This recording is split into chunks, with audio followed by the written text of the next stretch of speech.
Always for yours. Good morning. This is the House Appropriations Committee. It is Wednesday, May 14th, 2025. It's 11 a.m. and we are here to review a bill that has come over from the Senate to Healthcare and Ways and Means. It's S109. And it is, and Judiciary must have had it too. That was before Ways and Means. Judiciary had it? Yes, but not healthcare. I said healthcare. Why did I say healthcare? Sorry. I'm looking at the healthcare report. That's why I have some healthcare information on here. All right. And so we have Eric Fitzpatrick from Ledge Council to talk to us about it. So if you want to introduce yourself and tell us about the bill, sort of high level, and then where the money is.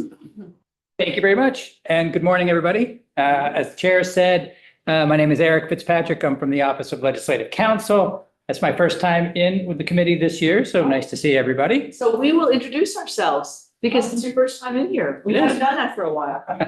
Okay, Dave. Dave Giacomoni, Washington District. Good to see you. Yeah, John Yasenska from Burke. I represent the Essex Caledonia District. Tom Stevens from Waterbury, representing the Washington Chittenden District.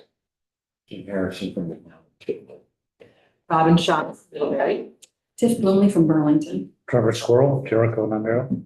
Wayne Lush, Highgate, Franklin, Richford, Berkshire.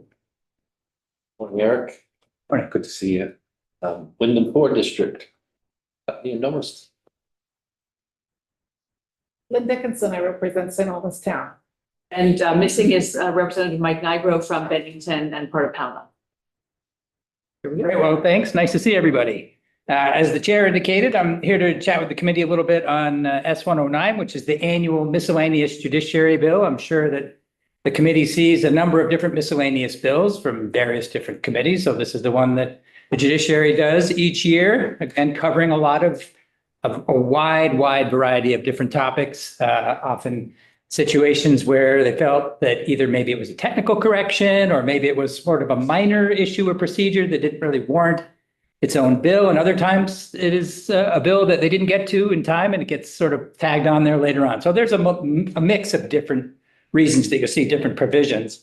And as I say, there's quite a few. So I don't know what works best for the committee. I could do a quick high level run through of the whole bill. I could, knock something like that off in 10 minutes or so.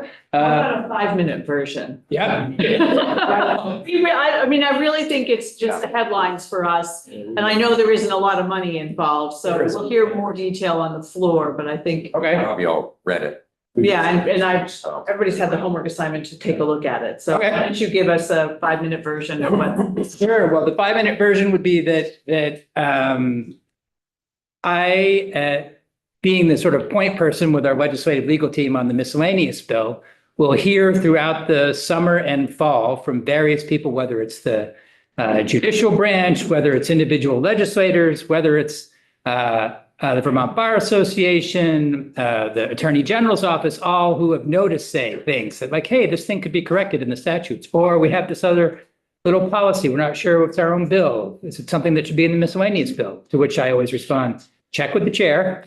And if the chair feels that it should be a miscellaneous bill, then I can get that direction from the chair and I'll put it in my miscellaneous bill folder. That goes on throughout the year. And that's how the bill kind of comes to be, at least the first iteration of it, the bill as introduced.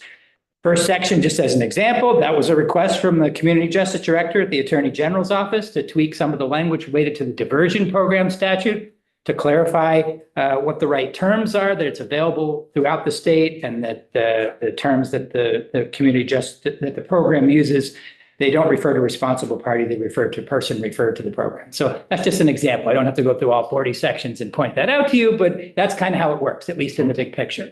I see the judges, that's kind of a change. Yes, if you're referring to page 2, Yeah. section 2. Yes, it's interesting. It's a change in the sense that, so under the current language, the number of superior judges is fixed at 34 currently, but that's changed many times over the years. And so each time that number changes, the statute has to be changed. So the judiciary, there's a request from the judiciary. Judiciary said, well, we wouldn't have to change it every year if you just said generally, the number of superior judges shall be determined by the General Assembly. That way, you can change the number this year, next year, the year after, and you don't have to change the statute every time. That's the sole purpose behind that. Saves us all time, for example, from, some year maybe you forget, or I say you, I really mean me.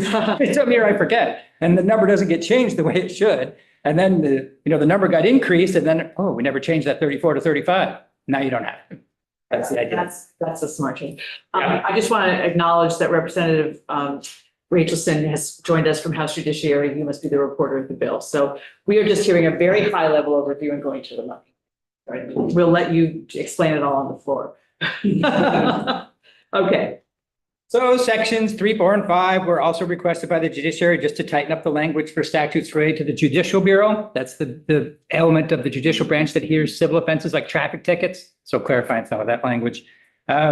Section 6 just happens to be an interesting one. I'll note it because it was a request from the Vermont Bar Association that allows attorneys to access criminal, family, and probate case records remotely from their offices. There's some dated language in there that used to provide that couldn't be done. And that was 25 years old back when it was at the very beginning of putting these records online. And I think there was legitimately some people didn't know how that was all going to shake out at that time. And they were concerned about being able to look at those records without having to go down to the court and look at the terminal in the court. But as time has progressed, all this stuff is being done remotely now. So they're updating the language to say, the attorneys don't have to go down to the courthouse and use that terminal at the window to get the records they need for their case. They can, presumably, if they're in good standing and everything, they can do that remotely. So that's sort of an interesting one there. You see, as an addition of the bill, this is another interesting one, sections 8 and 9, having to do with switchblade knives. You remember, had seen that bill. It's been introduced several times over the year. It's repealing the crime of possession of a switchblade knife. And the reason for that is because automatic opening knives could easily be switchblades, and the term is not defined in the statute. So people have like a box cutter or something that exceeds the length might inadvertently be violating the criminal statute. And we checked with the judiciary on this. There had been something like 7 cases in the last 25 years. So it's not something that happens very often anyway, but that ties into section 9, this sort of new policy that the judiciary committees have done. It is in the event that they repeal a crime. If a crime is repealed, then if someone got convicted of it before, back when it was still a crime, they expunged those records. It's the proposal, because it sort of makes sense. If you decide it as a policy matter, which you don't have to do, but if you happen to decide as a policy matter, we don't think this should be a crime anymore, then I think their question was, well, why should their criminal record for that crime still be on the books if we're deciding it shouldn't be a crime at all? So that's kind of a general thing they've been doing. Not that it happens that frequently, but occasionally when a crime is repealed, they do that at the same time. Oh, some language from Victims' Compensation Board, section 10, to clean up that statute as well. Some technical pieces in sections 11 and 12. This is an interesting that our office does. So when some of these pieces actually come from our office, because we republish the Vermont statutes every year in conjunction with our publisher, Lexis, down in Virginia. And we'll notice things while we were reviewing the statutory language every summer and fall. It's a long and detailed process, and sometimes we'll come up with things, i.e., page 7, line 1, just striking through that subsection title there, or the same page, line 7, lines 12 and 13. There was a cross-reference that was wrong. So we'll notice things like that, and we correct them in the miscellaneous bill as well. Just an interesting note in section 14. This has to do with the statutory power of attorney form. The Uniform Power of Attorney Act was something that the legislature passed a few years ago, and it included an optional form. People don't have to use it, but you can. There's a form you can use. And former Representative Joseph Andriano emailed me over the summer and said, I noticed an error in the form. And it was nice to be in touch with the former rep, and he was right. The error was that the same language appeared twice, which was an error. So we repealed the language one of the times that it appears and replaced it with the language that should have been there in the option form. Okay. Let's see, there was a typo being corrected in section 15. Another request in cross-reference also section 16, section 17, another request from the Attorney General, Community Justice Director for purposes of court diversion, just clarifying that a state's attorney can refer a child to a court diversion pre-charge diversion, which the legislature also passed a number of years ago. So those kind of gives you a flavor. Shall I keep going with it, or do you want to skip right to the financial? Do you have any questions at this point? Why don't we just skip right onto the money? All right. Getting the idea. Yes, that's how it is interesting. Yeah, I find it's intricate, but I find it all very interesting. It's like having 40 different bills in one, you know. Yeah, many committees have a miscellaneous. Yeah. Whatever. Right. Christmas tree though. No, it's not. Really. It's It's- just sort of an editing Is thing. it on the? Yes, Yeah, that's a good synonym. yeah, and commerce tends to have the biggest ones. Right. Well, that's a separate bill. So, but skipping, Looking where I see a lot of underlining. So so I guess we're getting to working groups and reports. exactly. Okay, That's where the money is. all right. Absolutely. And that starts with the first one. There's a number of different working groups and reports. There's only one that specifically includes compensation. And that's the first one, Okay. section 24. And that's the firearm surrender order compliance working group. And the gist of that group is that there's a number of different places in the criminal law where, and actually not even in criminal law, some also in other types of statutes that require firearms to be surrendered in certain circumstances. For example, relief from abuse order. When there's a relief from abuse order in effect, person has to surrender their firearm while the order's in effect. Only while the order's in effect. After the order expires, they get their firearm. You remember the ERPO, extreme risk protection orders. ERPO, someone can go to the court, a law enforcement, not just any person, but the state's attorney, a law enforcement officer. And if someone's posing an extreme risk of harm as a result of their use of firearms, you can get a temporary order that will remove their firearm while they're still undergoing this crisis situation. Again, when they are no longer in that situation, firearm has to go back. So there's a number of different provisions in law that provide for this temporary surrender. But there's no overall law that governs how is the firearm handled during that period of time.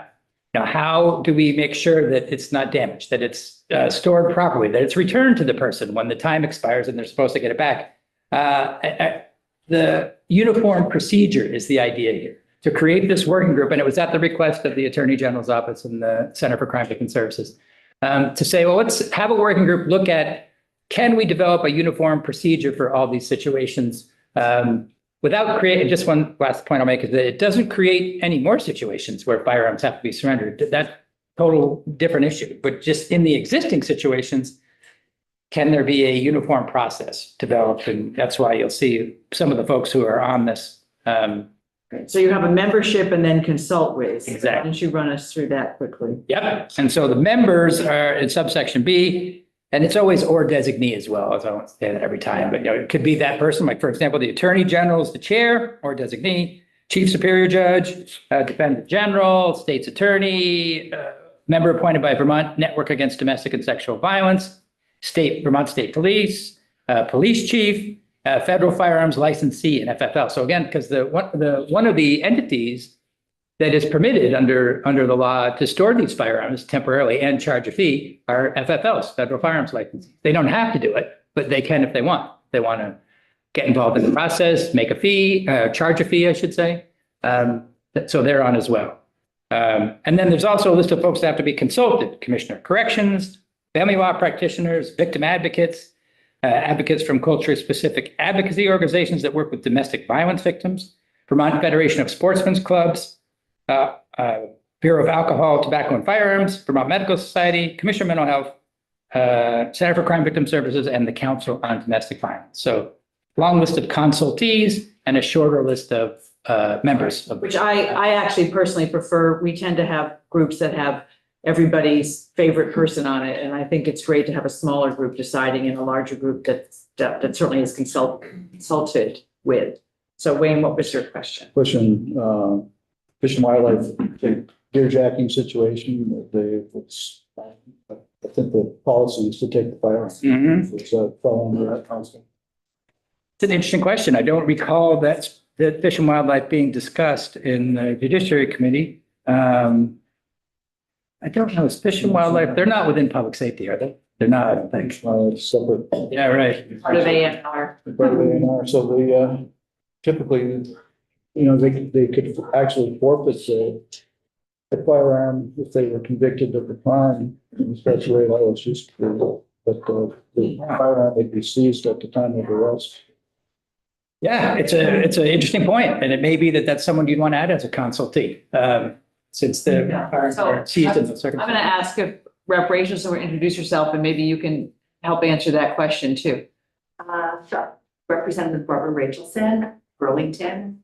And it's interesting because I do feel like Fish and Wildlife came up, but it may not be in relation to this bill. So I can double check and get back to you about that. But you raise a good point, and I feel like if it didn't come up for that bill, it's frequently somebody on our committee that thinks to remember.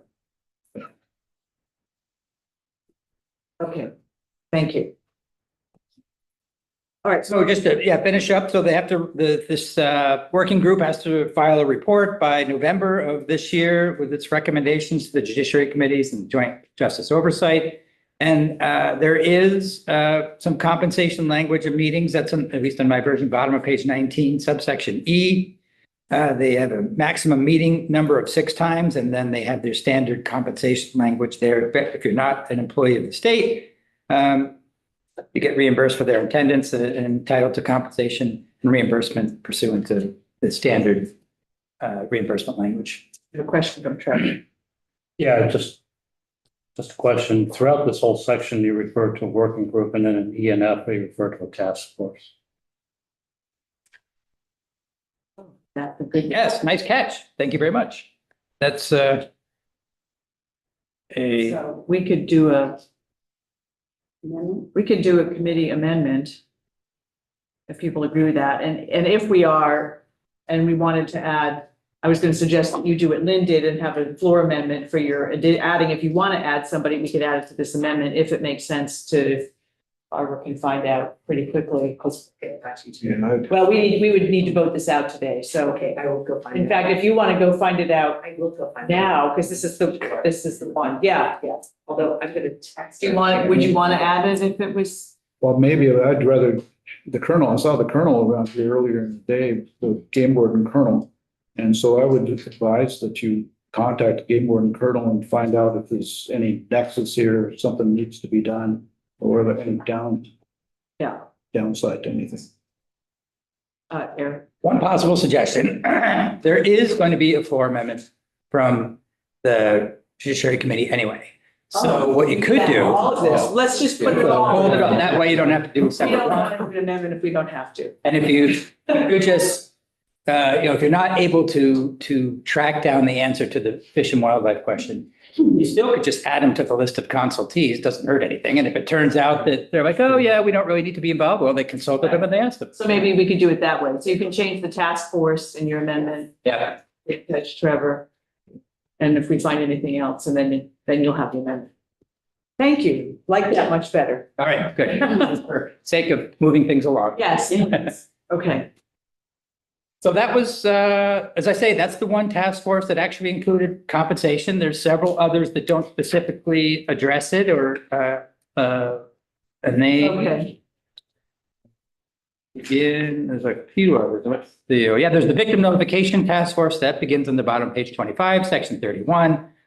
This is to basically address the idea there are a number of places in law where crime victims can sign up to receive notice about ongoing criminal proceedings, whether it being when the offender is getting released from custody, or maybe it's an opportunity for the victim to come testify and give their victim impact statement. Notification is required in a number of different instances. And the idea here is to study not when they should get notified, that's a matter of law, but the method. Is there particularly given automated options for notifying victims of their rights? So that's the idea of these task forces, to study, hey, how are we going to make sure that victims get the notice that they're entitled to under statute? Again, about a 6 or 7 membership in the committee. That's over on page 26, subsection B. Again, as I mentioned, under subsection C, the task force studies the current state of Vermont victims notification system, including improving their accessibility to information and various other elements of the notification process. there's a report that's required, but no compensation in this particular study. So I have a question for you, Eric. So I see there's another one afterwards. So some are titled working group and some are titled task force. Is there a rhyme or reason to that? That exact topic came up in the Judiciary Committee as well, and I think the conclusion to that was, it's just how it got initially drafted or proposed. There's no substantive difference. Okay, And sometimes they have one title and sometimes the other. all right.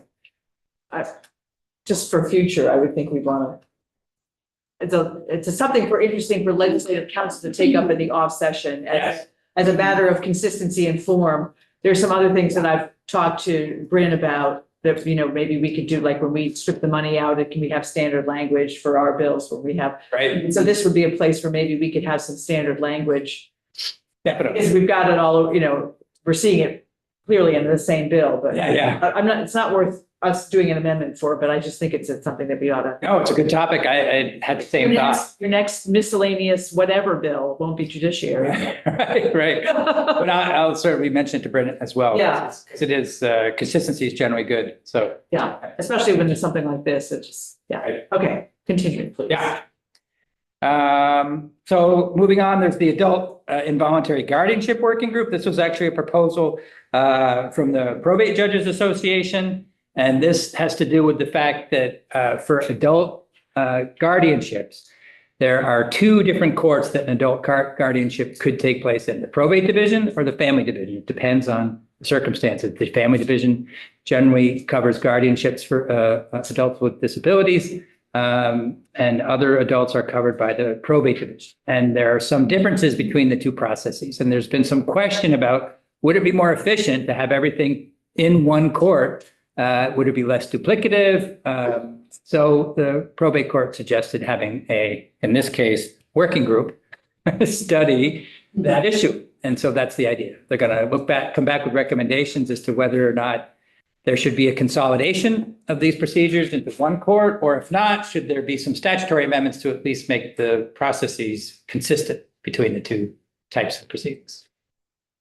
So that's the idea with that one. Again, no compensation on that one.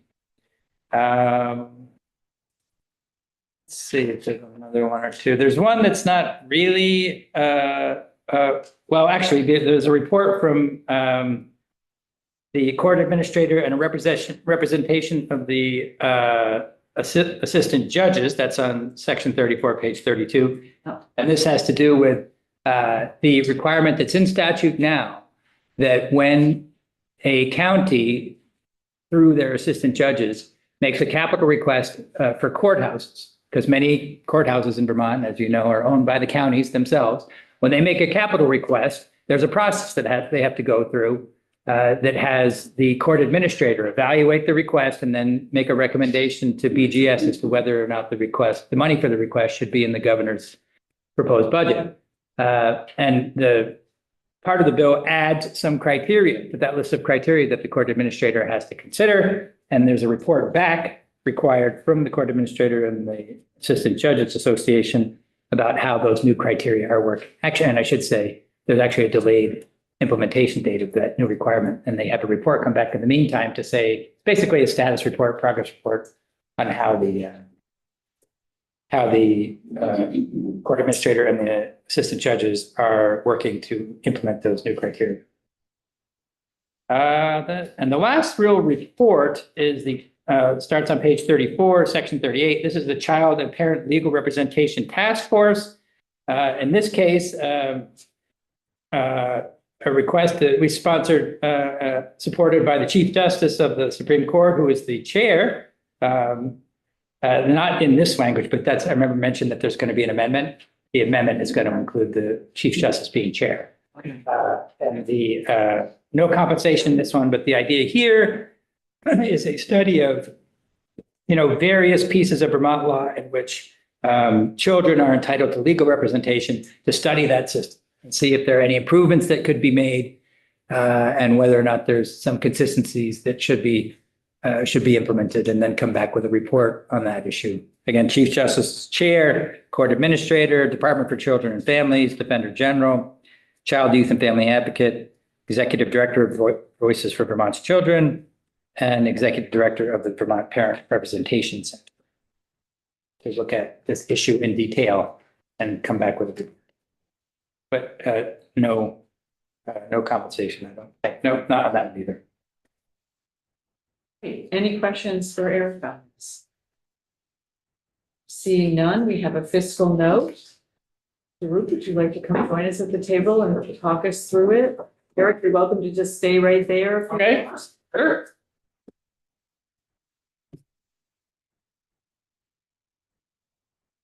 Hey, everyone, Chris Roop, Joint Fiscal. Madam Chair, I heard you mention that you asked the committee to read the bill prior to today. So my pop quiz is, does anybody know how many task forces or working groups are created in this bill? 6, 5, 11. 4. There are 4. Like Trying to say Seemed that. like. Yeah, there are 4. So as Eric mentioned, only one of them is explicitly entitled to compensation. That's the Firearms Surrender Order Compliance Working Group. Based on that membership, if 2 of the members are presumed to be public members that would be entitled to the compensation, we estimate that would be about $1,500 to the Attorney General's office budget. It's de minimis. they can afford it. I think so. The other thing is, I don't know if you remember this issue, but remember that whole thing about the marriage license fee sunset? Well, this is in this bill also. So it is in the budget. It was in both iterations of the BAA. It is also in here. There are no conflicts with, Hit on every bill that we can. Yeah. there's no conflicts with the language, but there seems to be a whole lot of interest in making sure this provision passes in some vehicle. And just to remind everybody, that maintains the current $80 license fee beyond the end of the current fiscal year. It feels the sunset. Yeah, if the sunset is not repealed, the fee goes back down to $60. And that causes a hit to primarily to the domestic and sexual violence special fund and to the town clerks. So by keeping things where they're at, moving forward at the $80, that preserves around $70,000 a year going into that special fund. That's why this went to Ways and Means. That's why this went to Ways and Means. And I just mentioned a little bit of commentary at the end of the note about the thing Eric just mentioned about the new provisions for the capital budget requests for county courthouses. There's not a direct fiscal impact there, but since it's tangentially related to the capital budget and the appropriations process, we just mentioned it. I noticed the effective date is a year later because the capital bills is once a biennium thing, so it would be for the next biennium. Yeah, and as Eric mentioned, there's a lagged effective date because a report is due before that to say like, how are things going with implementing these provisions in your process? So that's the fiscal Any note. questions on the fiscal note? They should all be so easy, right? We should be so lucky. I know. So if not, and maybe Eric would help us, I'll entertain a motion to support S-109 as passed by, I'm just trying to get. Is it a strike all by House or Sheriff? Yes.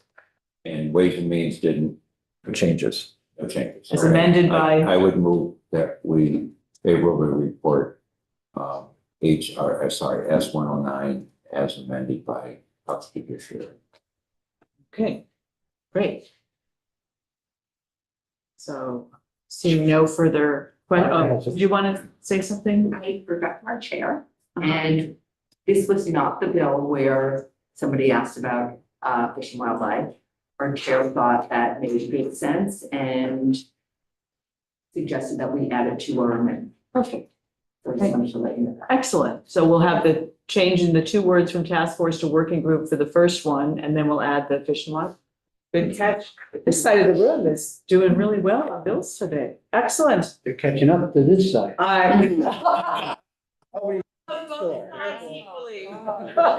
right, is the clerk, are the clerks ready? Please call the roll. All right. Representative Blooming, Yes. Representative Dickinson, Yes. Representative Harrison, Yes. Representative Konstanska, Yes. Representative Roche, Yes. Representative Rovicki, Yes. Representative Squirrel, yes, Representative Stevens. Representative Yakavoni, Yes. and Representative Shy. Yes. 10-0. Okay. And Trevor, you're the reporter of the bill, Yeah. so you'll send appropriate emails to yourself and everybody else.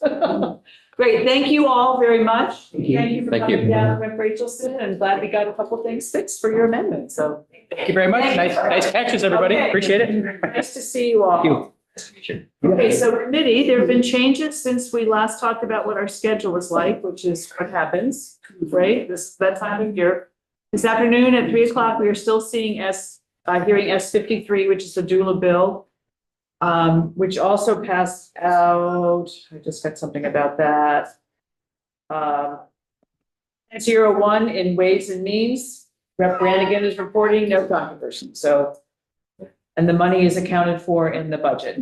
Yeah, so we hope that will be a nice one. But I did hear this morning from the speaker that S127, which is the housing bill that has CHIP, is being voted out of Ways and Means today. It was going to be yesterday, then it wasn't, then we didn't know when, and I thought it was going to be next week, but here it is today, and they want us to vote it out tomorrow. So Aaron is working heroically to try to get everybody in that we need to get in so we can vote it out, and I'm guessing that that will be tomorrow after the floor. But we don't, so I've asked how long they think the floor is going to be. So tomorrow, the budget's on the floor. We think that should go, unless anybody's hearing any concerns, you should let us know, but we haven't been. So I think that should go pretty smoothly. I'm not intending to give a long report. I think people should know every detail. Yeah, that's how we said this morning. Okay, then you're doing it. That's Martin Lalonde's strategy, Yeah. right? Just a long. This was a unanimous vote and we're not, and everybody, that all parties involved seem to be on board. So it seems to me that we're going to be fine with that. So then we'll be back here to vote out that bill. Are we doing what? Capital bill or transportation? Not tomorrow. I think that they're going to be Friday perhaps. And on Friday, you may have gotten a note from the speaker or somebody that said, we're probably going to be short in the morning, adjourn until the afternoon as more bills come so we can move things along because we really all want to get out of Setting here. up conference committees and such. Yeah, whatever we need to do for conference committees or just getting bills out so we can get them passed. You know, it's getting nice outside. The nicer it gets, the less people want to be here. So the more bills can move along. So if we meet twice on Friday, that'll help us. So we may have more bills after this one, S127, and you all got the email I sent to you yesterday. Then the other ones that we have left will be 122, which is the workforce bill. I went over that with Representative Marcotte. I think he was just checking to see if we needed any more language. And then S123 in transportation, that's the DMV bill. I don't know what that's. So I think we're getting all the harder. And 126 is 126 is healthcare. That's tomorrow morning. or morning, thank you. So we'll have 126 tomorrow morning and 127 in the afternoon. So we need 2 bills today, 2 bills tomorrow. It's a big day tomorrow, plus the budget on the floor. So that's what I've got. Stay tuned. If something changes, I'll update you when we're meeting again. Otherwise, we are back here at 3.